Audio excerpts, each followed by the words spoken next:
কাশীপুর উদ্যানবাটিতে সেখানে কিন্তু কল্পতরু উৎসব পালন হচ্ছে, আর এই কল্পতরু উৎসবকে কেন্দ্র করেই প্রচুর ভক্তের ঢল নেমেছে কাশীপুর উদ্যানবাটিতে। 1886 সালের 1 জানুয়ারি কল্পতরু হন রামকৃষ্ণ পরমহংসদেব, আর তারপর থেকে কিন্তু 1 জানুয়ারি আজকের দিন পালন হয়ে থাকে কল্পতরু উৎসব। আর সেই নিয়েই কিন্তু নতুন বছরের শুরু থেকে কাশীপুর উদ্যানবাটিতে ভক্তদের ঢল চোখে পড়ার মতো। কামারপুকুর জয়রামবাটি সেখানেও ভক্তরা রয়েছেন। আমরা এই মুহূর্তে সরাসরি যাব, আমাদের সঙ্গে রয়েছেন আমাদের প্রতিনিধি সত্যসুন্দর ভট্টাচার্য। সত্যদা, কাশীপুর উদ্যানবাটিতে তুমি রয়েছো, সেখানে ছবিটা ঠিক কি দেখতে পাচ্ছ?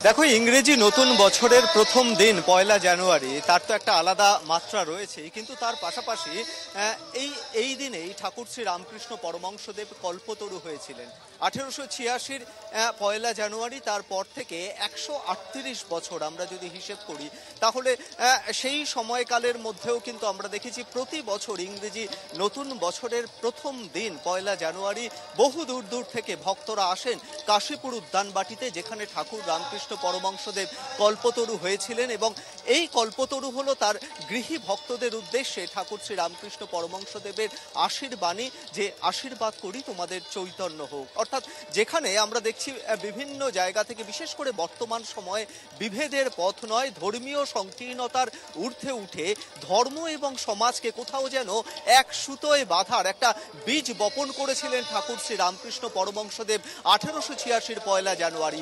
আর সেই অভয়বাণীকে পাথেয় করেই আমরা দেখতে পাচ্ছি যে কাশীপুর উদ্যানবাটির যেখানে যে বাড়িটিতে ঠাকুর শ্রী রামকৃষ্ণদেব তার রোগশয্যার শেষ 10 মাস কাটিয়েছিলেন, সেইখানে কিন্তু অগণিত ভক্তের ঢল দূর দূর থেকে, দূর দূরান্ত থেকে তারা ভোরবেলা এসেছেন ঠাকুর শ্রী রামকৃষ্ণ পরমহংসদেবকে দর্শন করতে এবং তার যে প্রতিকৃতি রয়েছে সেই প্রতিকৃতিতে শ্রদ্ধা জানাতে, নিজেদের যে প্রার্থনা সেই প্রার্থনার কথা জানাতে।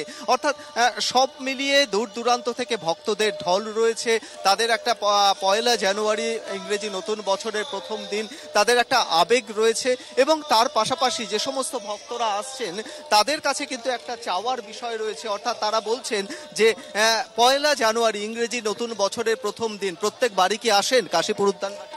হ্যাঁ, প্রতিবারই আসি, প্রতিবারই। এইবারই ফার্স্ট আমি আসলাম, প্রতিবারই চেষ্টা করে আসতে পারি না। কেন আসেন, কেন 1 জানুয়ারি কল্পতরু দিবস বলে? এটা রামকৃষ্ণদেবের কল্পতরু উৎসবের জন্যই আমরা আসি, ভালো লাগে, এর জন্য আসছি। ভালো লাগা তো রয়েছেই, প্রত্যেকেই আসছেন। আপনারা এসেছেন কল্পতরু কখন কখন এসেছেন এবং কখন লাইন দিয়েছেন? আমরা 7:30টায় লাইন দিয়েছি, আর 8:40-এর মধ্যে ঢুকে পড়েছি। সঙ্গে কথা বলে একটু জানার চেষ্টা করব, এই যে কল্পতরু উৎসবে আসেন, এই আশাটার মধ্যে আলাদা কি কোনো চাওয়া থাকে? না, চাওয়া কিছুই থাকে না, ঠাকুরকে দেখাই হচ্ছে আমাদের কাম্য।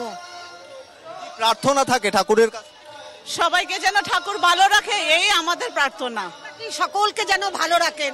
সবচেয়ে ভালো লাগে ঠাকুর এই দিন যে বলেছেন, যখন গিরিশচন্দ্র যখন উনি ভাবাবেশে পড়েন, ঠাকুর তোমার চৈতন্য হোক, সেই যে চৈতন্য ঠাকুর সকলের চৈতন্য হোক, এটাই ঠাকুরের কাছে আমাদের কাম্য, প্রত্যেকেরই চৈতন্য হোক। এই দিনটি মানে কি বলবো, এই দিনটা আমার বলার কোনো ভাষা নেই। এই দিনটি আমরা আজকে ভোর 6টার থেকে লাইন দিয়েছি, এই জাস্ট ঢুকলাম।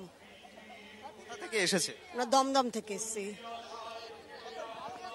বলছিলাম যে 1886-র 1 জানুয়ারির পর থেকে এই যে ঠাকুরের যে একটা আশীর্বাণী এবং তাকে ঘিরেই, তাকে পাথেয় করেই বলা যেতে পারে এই যে অগণিত ভক্তের ঢল কাশীপুর উদ্যানবাটিতে, তার একটা আলাদা মাত্রা রয়েছে, তার একটা আলাদা চাওয়া রয়েছে। যে সমস্ত মানুষজন আসছেন তারা যে শুধুমাত্র নিজের মঙ্গল কামনা চাইছেন এমনটা নয়, সমাজ যাতে ঠিক থাকে, প্রত্যেকের সমাজের প্রত্যেকটি মানুষ যাতে সুস্থ থাকে। একদমই সত্য, তুমি ঠিক যেমনটা জানালে, যারা এখানে এসেছে কাশীপুর উদ্যানবাটিতে তারা শুধু নিজেদের মঙ্গল কামনা চাইছেন না, তারা এটাও চাইছে সমাজ যাতে সুস্থ থাকে। ধন্যবাদ তোমায়। আমাদের সঙ্গে সরাসরি কাশীপুর উদ্যানবাটি থেকে ছিল সত্যসুন্দর ভট্টাচার্য।